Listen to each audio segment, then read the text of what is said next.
Čaute, tak na to máme Maďarskej hory, sneží. Toto bude gro preteku. Pôjde sa odtiaľ zo spodu, tadiaľ to hore, aj sa bude lyžovať. Upustili sme od variantu, že by sa šlo na ten lavinový svah, na tú starú slalomku. Pravdepodobne ďalší, druhý a tretí výšľap. No, teraz sa pozrieme z tejto perspektívy.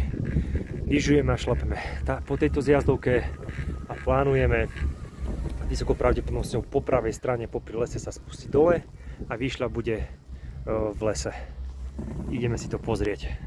Tak, zjazd číslo 2 pre kategóriu A po tejto zjazdovke. Tak, popod vlek nás bude čakať druhý a tretí výšľap kategórie A. Bčkári tadiaľ to nepôjdu. Končí tu na druhý a tretí výšľap na konci vleku a bude traverzovať vysielač. Následovať bude bečkárska pasáž pod vysielač travers v Javorine, tam jeden alkohol zjazd. Obidve kategórie dobežkujú vrcholovej stanici vleku Javorina. Na každej prezúvačke budú stať ľudia, ktorí budú usmerňovať pretek.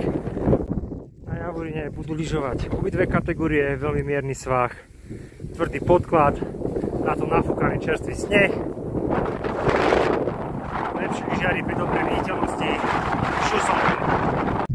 Lyžovať budeme po pravej strane a výšľap späť do strediska k rotunde, kde sa stretajú všetky vleky po pravej strane okolo chaty Javorinka, ktorá vzadu presvíta.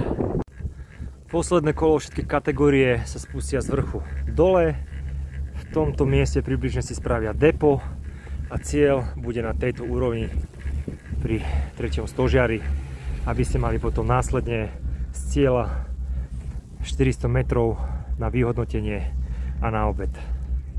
V týchto miestach bude postavený cieľ a z cieľa následne pešo po zvážnici naspäť na miesto, kde bola registrácia. Tam bude vyhodnotenie a pre vás občerstvenie obed.